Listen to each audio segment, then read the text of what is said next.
There is a name that you scroll past on Facebook, and every time you see that name, it makes you just a little bit sick.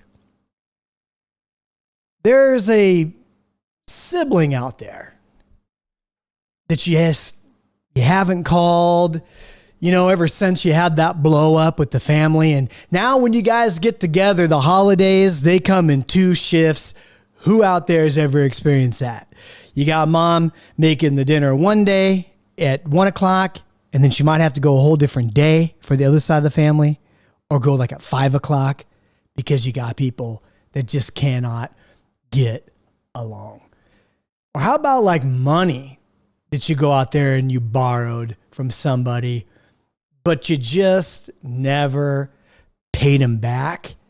And now you kind of just go and avoid that person. See, you could have a friend, and maybe with that friend, when they needed you the most, you ghosted them. You weren't there for them. And you may have thought at the time that it was completely warranted, but now it just feels awkward. Or, God could be at work, have a coworker you throw under the bus just to save yourself. Anybody know what I'm talking about? Oh, and I got one that you guys might think is kind of small.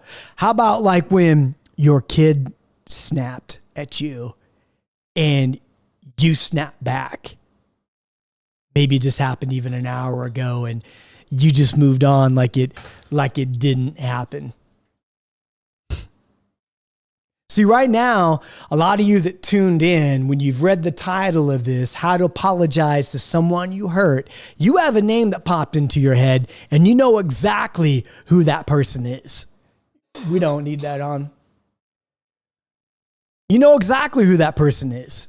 And you've been telling yourself the same lie for years. And what's that lie? That time heals. Yeah, that time heals. And I'm here to tell you, time, it doesn't heal. Wish you could say it did. What does time do then, fellas? Forget. Time buries problems. And buried things, if anybody's ever planted a garden, planted a seed, buried things, they have a tendency to grow roots. And see, that, my friends, we're going to stop that. We're going to stop it this morning. We're going to do it together because, see, here's the truth I'm coming to tell you.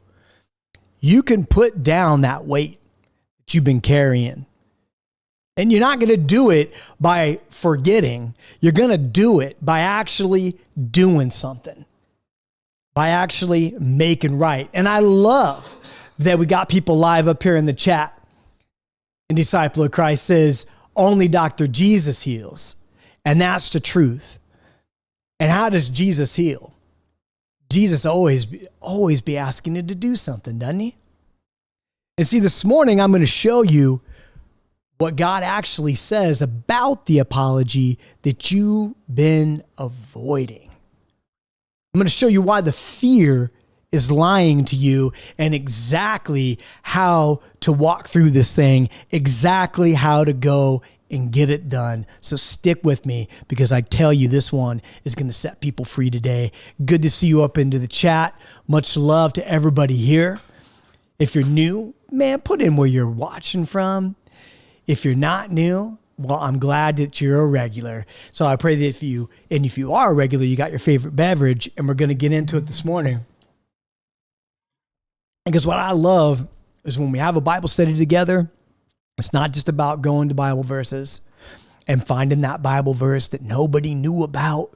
Finding that interpretation of a word that everybody glossed over, and then we're like, wow, now we got a new show and tell for our next Bible study. No, man, here I want to give you things that can actually change your life. So, man, I am so glad that you tuned in. And again, if you're watching the replay, you're right on time. So let me begin the day by telling you, good to see you. Good to see you. I want to tell you what unfinished business actually does to you. Anybody out there, can you say unfinished business with me this morning? It seems like we always got some unfinished business that we need to be attending to. And so here's the thing. Your mind, it just doesn't file it away. You know, you may be thinking, look, I put a tab on it. It's in the back of my mind. It's good. It's okay. But that's not what actually happens. Your mind, it keeps the tab open and it keeps it going on open loop. And you guys, you know what I'm talking about. Let me give you some evidence. What about you're just trying to take a hot shower in the morning and get ready for your day at work, and all of a sudden you feel some weight come down on your shoulders? It's just not the weight of that cold shower if you begin the day like me, or the hot water. It's not that kind of weight. It's not the weight that I'm running late to work. It's the weight of something that you haven't taken care of. It's the weight of something that you haven't gotten right. And maybe you're taking that long drive in the car. You know, the kind of drives that you kick on a podcast and you stare out the window, or you just want to cruise in silence and you let your mind just think, and you get into that meditative state. It's wild how you go into meditation in a car. Because you ever been driving in a car and all of a sudden go, shake your head, and you didn't even realize you drove like 10 miles? Anybody ever have that happen? You look around and you were just lost in thought. And when you get lost in that thought, sometimes you begin to replay the things that you got the tabs left open on. Maybe it's just like a random Tuesday of the week and bam, it hits you again. And so you start rehearsing the things that you think you should say. You know, I should get a hold of that person. I don't like the way I left that. I need to go get it right. And you start to talk out loud to yourself and go through this rehearsal. And because the brain cannot tell whether you're actually going through a moment or you're actually just replaying or rehearsing a future moment or an old moment, it thinks it's the same thing. So you get some release. Maybe you even feel a little bit better, and things kind of drop and you think it's going to go away, but it doesn't, because you keep rehearsing for years, man, and it keeps coming back. Why? How come? Because it's an open tab. And that's what open tabs do. And here's what avoidance does. Every single time you dodge them, every single time that you skip those social events where you know people are going to be, every single time, listen to me now, guys, that you leave that group chat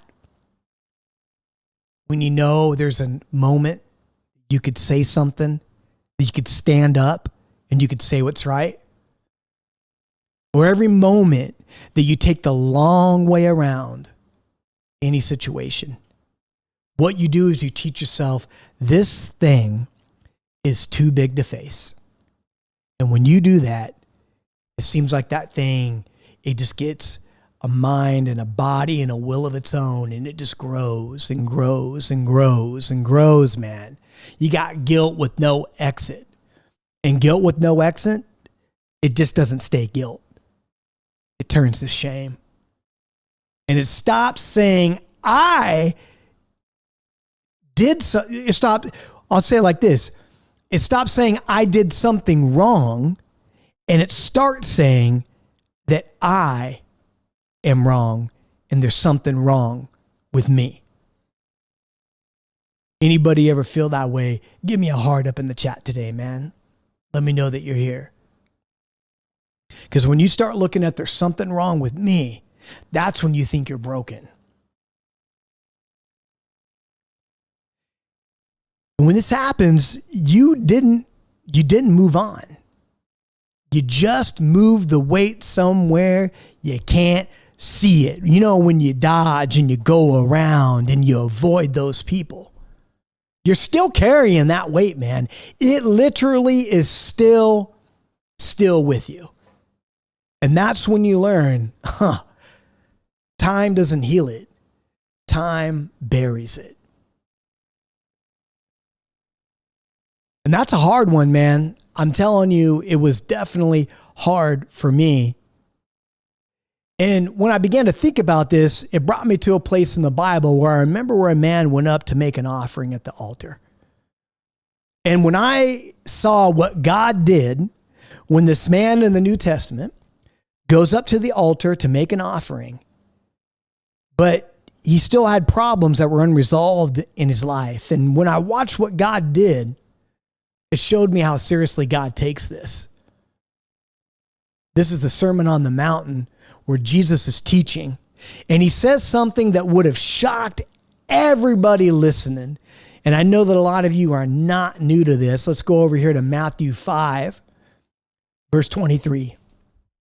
And Jesus Christ says to the people, "So if you are offering your gift at the altar, and there you remember that your brother has something against you, leave your gift there before the altar and go, first be reconciled to your brother, and then come and offer your gift." Now, man, that really hits home. And it's really impactful because you got to put yourself back in the time that this was written. Because I bet many of you have not been to Jerusalem and brought up an animal to make an offering, right? So has anybody ever been somewhere where you got an extremely long line that you got to wait in? Now, you could think of like a concert or something like that, but even at a concert, you got reserved seating mostly, right? But anybody ever remember Black Friday back in the day? Like not today, because see, Black Friday today is a whole different animal. I mean, you can buy your stuff online, you can pre-order it, go and get a ticket and just pick it up. But back in the day, when you go Black Friday shopping the Thursday, it was the Friday after Thanksgiving, right? The Friday after Thanksgiving. You get up super early, like the 3 a.m. time, and you head out, and you get to the store, it's like 4 or 5 a.m., and everybody's waiting at the door, right? They open the doors, and even in small towns, it's chaos. And you go barreling into the store, and you got like this thing everybody wants, right? Like the top 3 things in that store that everybody going to get. A lot of times it's electronical or like mechanical stuff, like hardware tools, that kind of thing. And so you go over and you get that flat screen TV or that new Xbox or that new drill or air compressor or whatnot, maybe that new purse or something, the one that they've really dropped the price on, and they only got so many. Now imagine you got that and you're one of the ones that get it, and you get up in line and you're waiting, and you get a phone call, and it's a loved one. And that person says, "You got responsibilities you need to do. I need you to leave the store now." And you're like, "I will be there in a minute. I got my item. I'm going to make the purchase. I'll be right there. Give me about 30, 40 minutes. And they go, no. You need to be there in 10. You need to put down your item. You need to leave the line, and you need to leave the store. Now, if this ain't life or death, you're going to be pretty ticked off. Who's with me? Why? Because of the time that it costs you to be there. So just like that, you can look over at Jerusalem, and they didn't have cars that just jumped in. You got a camel you get on, you got a horse, a mule, whatever, and you're riding that a lot of times for days to get up to Jerusalem to make your sacrifice. And oftentimes, this would be at the 3 appointed times a year, which was the feast days, that they would come up to make their offerings in Jerusalem. And so there's going to be a lot of crowds that you're trying to get through. Amen. And so you're getting there, and whether you brought the animal with you or you brought money and you buy the animal while you were there, you got your sacrificial korban animal to bring up to the altar. And you're waiting there in line through all those people and all that journey, days and days and days. Oh, and you're in the desert, out in that hot sun. And you get up to the altar, knife ready to go from the priest. And then this happens. So if you are offering your gift at the altar and there, where? At the altar, you remember that your brother has something against you. Now, this doesn't even mean that you got something against your brother or your sister, ladies. It's saying that they have something against you.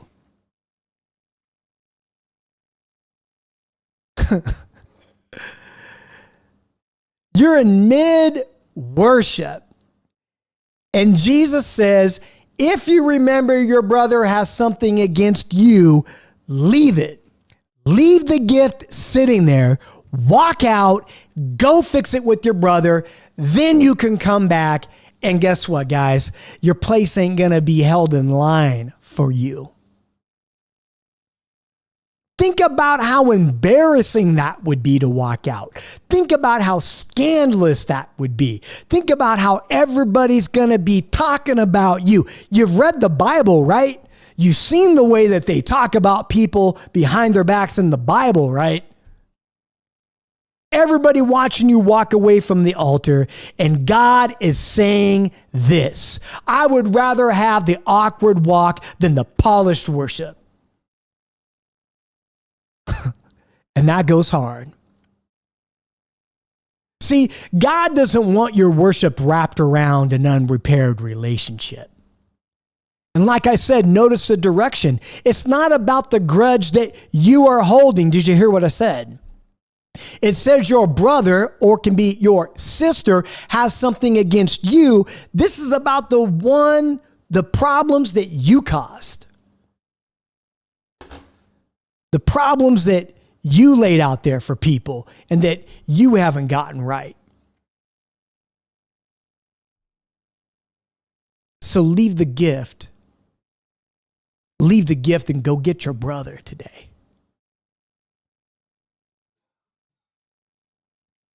Now, I know what you could be thinking out there, man, because I know that this is things that I have thought is that, Eric, you don't know what they're going to say. Well, let me tell you, you don't know what they're going to say either, okay? Eric, you don't know what they're going to do to me, how they will publicly humiliate me and shame me. You're right, though. I don't know. And like I said, I don't think you know either. But I'll tell you about a man who was sure that he did know. I'll tell you about a man that kept open tabs and just kept himself thinking over and over and over and replaying and replaying and replaying. Can you hear me? This interaction that he was going to have with his brother over a situation that they went through. And the man's name's Jacob. It comes from Genesis chapter 32. Now see, when we go over here, click in the blue letter Bible, the Genesis chapter 32, you'll see that when you read through all of this, that Jacob cheated his own brother Esau. He literally conned him out of his blessing and wrecked his life and then takes off running. I know it's a very argumentative situation where people go back and forth. Was it Jacob that was in the wrong? Was it Esau in the wrong? Jacob was a heel grabber.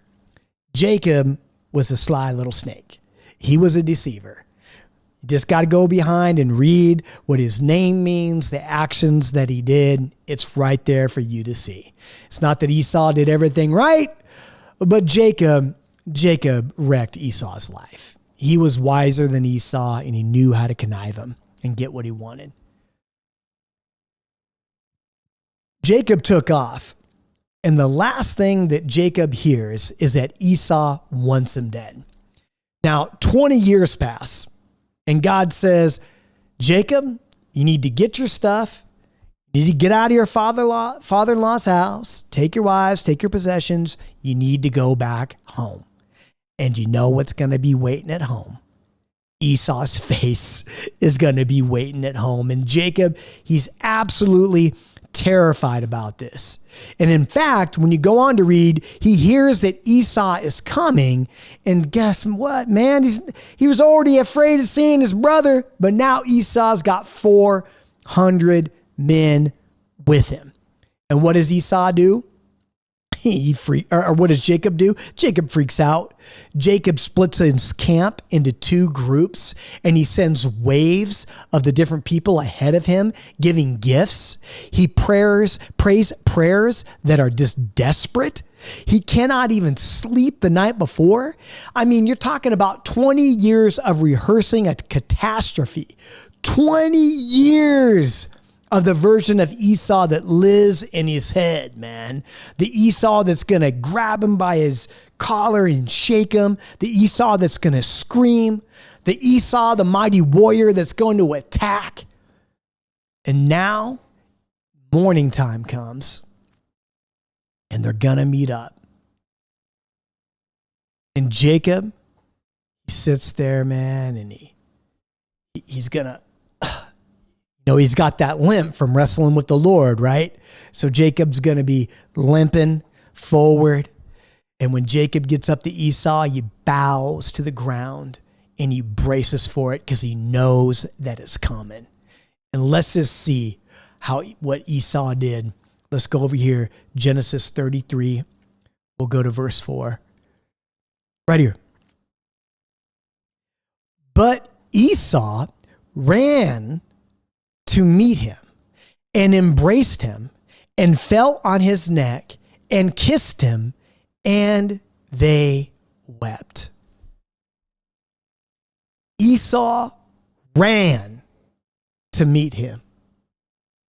Esau throws his arms around him. Esau kisses him, and they wept. Now, you could just read that and gloss over it, but if you've ever been a person that has worried about an interaction that you need to have with somebody that you've done some wrong to and that you need to get it right, you know that kind of dread, amen? And Jacob's had 20 years of dread followed with 10 seconds of running.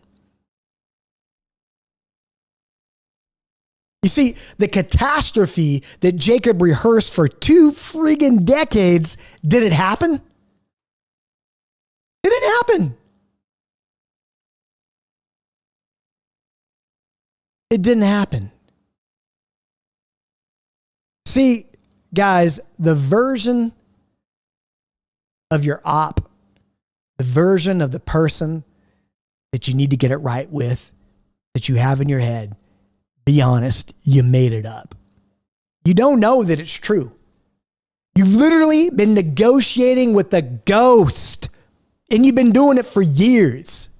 And see, most of the time, the person that you are so worried about, they're carrying the same thing too. And have you ever thought for a moment that they might just be as relieved as you are to put it friggin' down, that they might actually run up to you like, thank God we can get this over. But here's the thing, man. We already know we cannot promise that every Esau is going to run, because some Esau's, they just ain't going to listen. Some Esau's are going to grab you around your neck and take your apology and try to beat you over the head with it. They're going to try to shame you, and they're going to try to make themselves look better because they're deeply hurt. But see, you getting it right isn't about them. It's about you. And the Bible takes care of what to do when you face an Esau that won't get it right. And we're going to get to it. But before we get there, man, what I want you to do is hear this, is that the monster in your head is almost always bigger than the person at the door. And that is the truth. I guarantee the apology you're dreading is way lighter than the silence that you've been carrying all this time. I guarantee you that. You know, in the Bible, it talks about a man that they say he was a rich man and that he didn't do good to a lot of people. But the thing is that this man, when he got into one-on-one with Jesus, he learned to get it right. And this guy's name is Zacchaeus. It's over here in Luke chapter 19. You read about, Zacchaeus, when he's up in the tree, please come down. So, yeah, Zacchaeus, the tax collector who cheated everybody. Like the whole town freaking hates tax collectors, all right? It's a name. You want to call someone a dirty dog, you just call him a tax collector. And Jesus comes into Zacchaeus' house. And watch what Zacchaeus does when Jesus comes in, because nobody makes any demands of Zacchaeus. Zacchaeus is going to straight up do this all on his own. Luke chapter 19. Let's go to verse 8. Well, we'll go to verse 7 first. Verse 7. And when they saw it, they all grumbled. Jesus, he has gone to be the guest of a man who is a sinner? Because you know, everybody in this Bible seems to talk about people behind their back. That's been a problem for centuries. Amen. 19:8. And Zacchaeus stood and said to the Lord, the master, behold, master, Jesus, the half of my goods I give to the poor. And if I have defrauded anyone of anything, I restore it fourfold. No promises made. He literally just volunteers it. And that's not punishment. You know, you may think, like Zacchaeus, in order to get it right, this is what you need to go do. Go say some Hail Marys and some Our Fathers and go give half your money to the poor. Go give it to the church and we'll give you a pardon. That's not what's happening here. This is about a man getting free. This is about sometimes sorry is words. Sometimes sorry is actually a check. Sorry is always an action. Sometimes sorry is returned property. Or how about sorry is a fixed reputation? You ever gotten anybody that's put dirt on your name and it was gossip and tale-bearing and everybody applauds them like they're telling the truth? And then what, they're going to go out and say sorry in private in their prayer closet? No, you shame in public. You go out and you say sorry in public. Right? You restore a person. And let's go to verse 9. Go over here. 19 verse 9. And Jesus said to him, today salvation has come to this house, since he also is a son of Abraham. That's beautiful, amen? That is so beautiful that making it right isn't the price you pay. It's the weight you finally get to drop, guys. You know, Zacchaeus, he felt pretty stinking light. He felt nice and airy. He probably had an extra little skip in his step. Now, you may be saying, okay, but what about that part about that Esau that's going to rub my face in it? What about if they don't run to me? What about if they're still angry even after I said I'm sorry? Well, see, Paul got a hold of this and he spoke it to the Roman church, man, or the church that sat in Rome. And we're going to go to Romans chapter 12 to cover this. And when we go over here, you're going to see that, catch the two mercies that are in this passage. If possible, So far as it depends on you, live peaceably with all. If possible. What does that mean? If possible, live peaceably with all. Guys, for you people out there that want to always have peace, that you don't like it when people don't get along, when sometimes you just want to be a doormat for people, if it means keeping the peace, you'd rather be the one that gets stomped on all the time, ridiculed all the time, and you don't speak up about it because you just want to keep the peace. It says right here, if it's possible, which means that sometimes it's not possible. Sometimes you're dealing with people, they just don't want peace. And then it's all about what you do and how you handle it. But it doesn't fall on them anymore. And as far as it depends on you, you own your side only. You see the full picture there? You do what's right without expecting anything from anyone else. That's freeing, right? It also means, though, that you are responsible for the repair. You are not responsible for the response. If you apologize and they slam the door, if you apologize and they go make a video about you and throw it all over online, what do? You still walk away lighter because your side of the street, brothers and sisters, your side is clean. You know, and one more thing to say about that, to keep it real, if reaching out would genuinely harm them, if it would genuinely harm you, you know, you reopen a wound and you know how they're going to be. They're like a narcissist personality. They're just going to try to rip you to shreds. You've seen it happen time and time and time and time and time and time again. Some doors are closed for good reasons, brothers and sisters. But that doesn't alleviate accountability on your end. You can still make it right on your end because, again, it's about you. So this might be a letter that you write, and that letter never gets sent. You write a letter of apology out. You write a letter of getting it right out. You put it all on the paper, and maybe you just put that away. You take that letter and you light it on fire because a letter was never meant to be sent. It was meant just to heal. Or how about this? How about changed behavior on your end? Look, I can't go back and make it right. Maybe the person died. Maybe I don't know where they moved to. Or maybe they're just a friggin' jerk. But I know that what way it was left, I don't have to restore anything financially. I don't have to, monetarily or anything like that. But what I can do is I can do better going forward.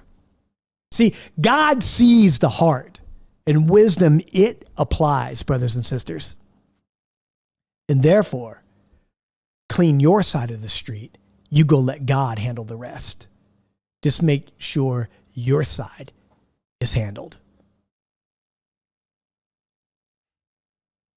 Good to see you guys up here in the chat, man. Staying active. Much love, man. So here's where I want to curveball you just a little bit, because you're sitting there thinking about the 20-year-old thing, right? Or the 2-week-year-old thing. You might even be thinking about, stuff that happened when you were a kid. But this study today isn't just about the big ones, man. Because let me tell you where also this shows up in my house. This could be with the conversation that I have with my wife, Christy, or with my kids. When something goes sideways in that conversation and I snap and I catch myself doing that shifting, from addressing what they did to shaming who they are, coming with that, like, what's wrong with you energy? How could you do this energy? And here's the discipline that I've been building. The second I become aware of it, I'm not talking about tonight, the next day, not after I cool off. I'm talking about right there in the moment I stop and say, hey, I'm sorry I snapped. I'm sorry I said that. That was me. That's not you. Let's try that again. You know, I'm talking about get it done in 60 seconds. That's the whole repair, man. And you might think that this is a light thing, and I'm telling you that it changes everything, because I guarantee I'm not the only one here right now that has caught themselves in a heated conversation and caught themselves in a moment where they're like, man, I just slipped up. Man, I should go get this right. And what do? I mean, especially if you're in front of a peer group, I'll go handle this later. Or you're in a chat online where you just have all the confidence in the world. And you're like, man, it serves them right. I'm not apologizing. What about what they did? Clean your own side of the street. I'm here to tell you right now, I've learned the hard way. Kids don't need a perfect mom or dad. They need a mom or dad who repairs. They need a fast apology that teaches them this might not be a perfect family, but this is a family that fixes things. And here's the connection that I want to give you is that the big apologies and the small ones is the exact same muscle, man. You don't go in the gym hitting your max the very first day right out the gate. You build it small every single day. You do this at your dinner table. And the small wounds, you know what's beautiful? They never get to these 20-year-old infested sores, man. They never get the chance to grow into an Esau. You can take care of it right then and right there. I'm trying to give you guys tools that are going to free you up in your life. It really will. And this is how it's going to change things, man, is that you're going to stop waiting for time to heal it. Because remember, let's say it together. Time buries. Repair heals. So the move then is own your own side of the street and own your own side of the street completely. Release their response, man. The goal was never their forgiveness. See, many of us run with that under the radar. The goal was never, you're coming like a wolf in sheep's clothing, man, some people out there. And it's not you, it's your actions, and actions can be changed. You're coming in like an angel of light, but you're only masquerading. You want to go out and give this false forgiveness because you want the praises and the accolades. And when you don't get it, it wasn't real and it has no root on the inside. So the enemy can quickly snatch the work of Christ away. And even if you're able to hold it, get together in that chat group when you apologize and you get spit in your face, or you hold it together out in person, how are you when you leave and you go back and you talk to your friends? Can you believe the gall on her? I go up and I shouldn't even have apologized anyway. But yet, me being the Christian that I am, I apologized. And you see how she reacted? Girl, I did see how. Yeah. I knew she was nothing but a boop, boop, boop, boop, boop, boop. And it's even worse than it was before. That's how the devil operates. That's how the devil works. That's how the devil gets two birds with one stone. But when you make your goal never their forgiveness, that's when freedom's going to come. And why don't you make the goal their forgiveness? Why don't you make the goal their accolades when you're asked to go 1 mile and you say, no, I'll go 2, and they don't even show you any appreciation? Why don't you make the goal their response? You don't make the goal the response because you can't control the response because you can't control anybody. You barely even have control over your own self. But do you know what's awesome? Is you can change that with one action. When you change the goal from the response orientation and you change the goal to your clean conscience and an open door, you got everything you need. Everything you need. So let me give you 3 attack strategies, man. And what these 3 attack strategies, this is what it's going to look like today. Now, I know you guys up here in the chat, you don't have to put the name, but you can just put a hand raised in the chat. If you had a name pop up in your head within the first 2 minutes of this video, just put a hand raised like, yep, I got the name. It was already there. I already know who it was. You got that name. I challenge you, just make one repair attempt, like a call, a text, a letter, a face-to-face. Just keep it simple, man. Name what you did. Be specific. No long stories and justifications. No but. No demanding they forgive you. Just name it specific. I've thought about it for a long time. I did this. I was wrong. I'm sorry. Stop talking. If it's money or property that was involved, do the Zacchaeus. Make some restitution. Make it right. See if you can do that this week, man. Even if it's that letter that never gets sent, maybe you guys should start writing to set yourself free.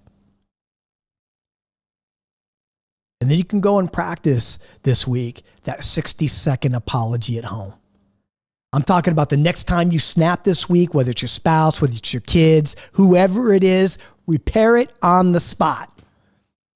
Not like, oh, I'll take care of this later. Oh, should I? The answer is just yes.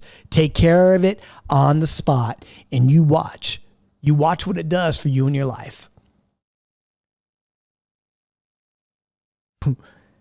Teresa saying, she got, I got a list going. Yeah, me too, man. You know, in the first, you got groups like Alcoholic Anonymous.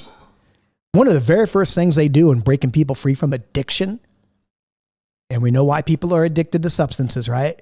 Because they don't want to feel. And one of the very first things that they have you do is go and make a list of people you wronged and go make it right. Why? So the feeling can escape. The feeling can be lifted. And it makes being you more bearable. I mean, think about it. Jacob carried this 20 years, man. 20 years in the reunion. It only took 10 seconds. You got Zacchaeus. He made it right. And Jesus said, salvation came to that house that day. That makes you want to follow the 60-second rule right there, doesn't it? Salvation that day. I mean, God himself said, leave the gift at the altar. I know it's going to inconvenience you. I know it's going to embarrass you. Leave your gift at the altar. I know it's going to cost you time and money. Leave your gift at the altar. Your brother, your sister, they come first. God's saying you are not someone who leaves wreckage behind them. That is not who I created you to be. That is not who you are. You are someone who repairs. That weight you guys been carrying out there, that was never meant to be permanent. Ever, man. It's been waiting the whole time for one conversation. I'm telling you, Jacob, 20 years, released in 10 seconds. I bet he was wishing he had that conversation a lot sooner. Thank God, the Most High told him to go home. So here's the question that I'm going to sit you with. Whose name came to you this morning? And what would it finally feel like to put that down?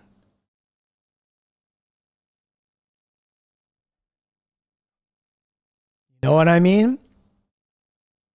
I bet it would take a load off. I'm going to pull up the poll real quick. Show you guys. Here we go. Boom, boom, boom. So we asked the live audience, what kept you from making it right? A wrong that you know that you needed to make right. 20% say pride. Like, I know I should make it right, but because of how that person's going to react to it or not react to it, I ain't about. They can come say they're sorry first. That's a big one that could hit. Fear of their reaction falls in that same type of a bucket. Too much time passed. That's usually a big one. I'm sure they don't even remember it. It would be kind of weird just to go and bring that up. Esau, he sure remembered it, didn't he? I don't know what to say, 10%, but 40%, number one, is too much time has passed. Well, salvation and that weight, it needs to come off you, and it can happen today. Today is your day. What would it finally feel like to put that down? Think about that. And I leave you with that this morning. That's the mirror, brothers and sisters. Go make it right this week. Grab your favorite beverage. Come on back next Saturday. We'll be here to go at it all again together. Love you all. Glory to the King.